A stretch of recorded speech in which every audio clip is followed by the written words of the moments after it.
Hello বন্ধুরা, কেমন আছেন? আশা করি ভালো আছেন। আবারও চলে এলাম আরেকটি রেসিপি নিয়ে। আজকের রেসিপি হলো রুই মাছ দুটি বেগুন দিয়ে রান্না করব, আর সঙ্গে একটি বড় সাইজের আলু। আর এখানে বাটা মশলার মধ্যে আমি ব্যবহার করব সর্ষে আর কাঁচা জিরে। তো আমি রেসিপিটা করার জন্য সব রেডি। এখন রেসিপিটা শুরু করব। তেলটা গরম হয়ে গেছে, এবারে একে একে মাছগুলো দিয়ে দেবো।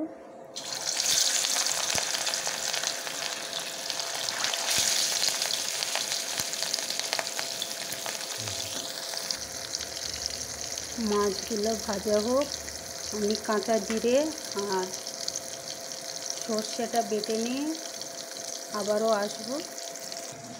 কাঁচা জিরে আর সর্ষেটা বাটা হয়ে গেছে,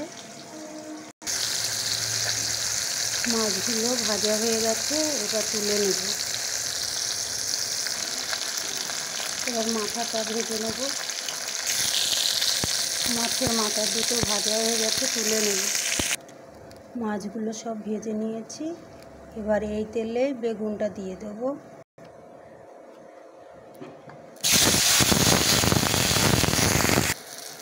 বেগুনগুলো ভেজে নিয়েছি। বেগুনগুলো খুব জালি, সেই জন্য বেগুনগুলো আমি একটু মোটা মোটা করে কেটেছি, না হলে গলে যাবে।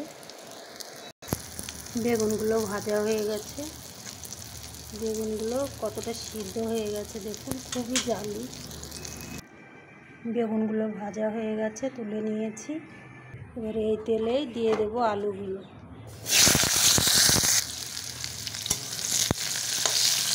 আলুগুলো একটু লম্বা করে কেটেছি।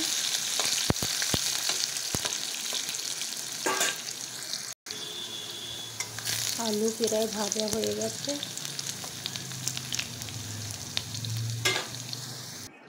এখানে মাছ, আলু, বেগুন সব ভাজা হয়ে গেছে। এবার আমি মশলাটা রেডি করব। তেলটা একটু নোংরা লাগছে, তার কারণ বেগুনে হলুদ ব্যবহার করেছিলাম, হলুদটা পুড়ে গিয়ে। এবার এই তেলে দিয়ে দেব কালো জিরে, শুকনো লঙ্কা। আমি সাদা জিরেটা সর্ষের সঙ্গে বেটে নিয়েছি, সেই জন্য তেলে ব্যবহার করছি কালো জিরে। এবার দিয়ে দেবো পেঁয়াজ কুচি।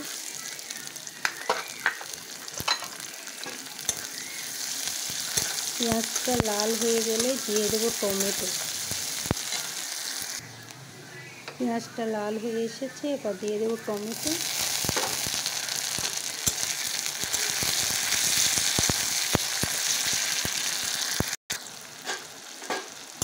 টমেটোটা গলে গেছে, এবার দিয়ে দেবো বাটা মশলা। বাটা মশলা দেওয়ার আগে একটু নুন দিই।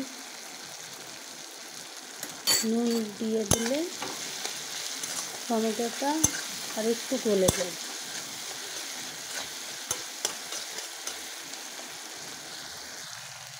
একদমই গলে গেছে। এবার বাটা মশলাটা দিয়ে দেবো। সর্ষে আর কাঁচা জিরে বাটা।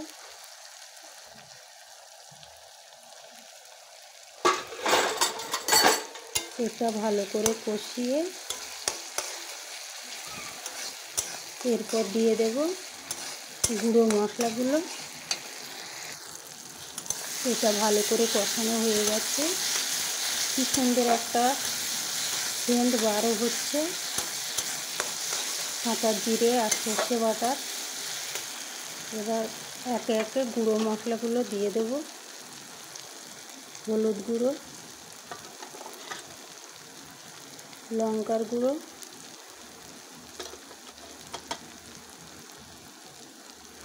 ধনে গুঁড়ো,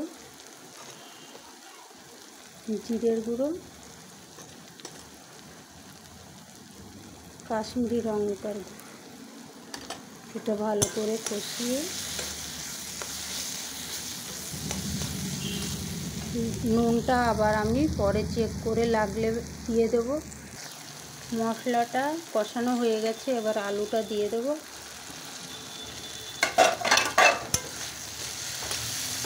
আলু দেওয়ার পর একটু কষিয়ে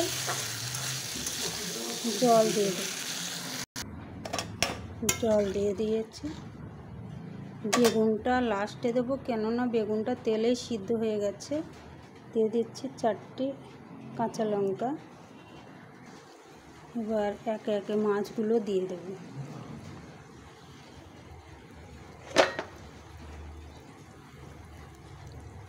মাথাটা আপনারা ব্যবহার নাই করতে পারেন।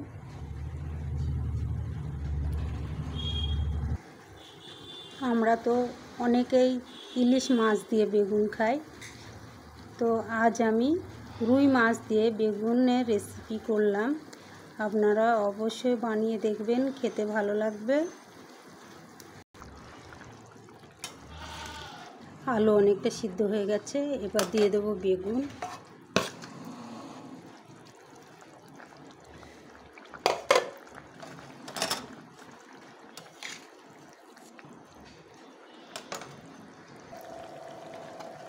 রান্নাটা প্রায় শেষের দিকে, দিয়ে দিচ্ছি গরম মশলা। এবার দিয়ে দেবো ধনে পাতা। আমার রান্নাটা কেমন হয়েছে অবশ্যই কমেন্টে জানাবেন। নাড়লে বেগুনগুলো গলে যাবে। আমরা তো ইলিশ মাছ দিয়ে বেগুন রাঁধলে বলি বেগুন ইলিশ। আমার রান্নাটার নাম রাখা যায় কি, আপনারা অবশ্যই কমেন্টে বলবেন। আপনাদের সঙ্গে গল্প বলতে বলতে ভিডিওটা অনেক বড় হয়ে গেছে, বড় হলে কেউ দেখতে চায় না। রান্নার কাজ এখানেই শেষ। আমার রেসিপিটা কেমন হলো অবশ্যই কমেন্টে জানাবেন। টাটা। আবারও আসবো আরেকটি রেসিপি নিয়ে। ভালো থাকুন, সুস্থ থাকুন।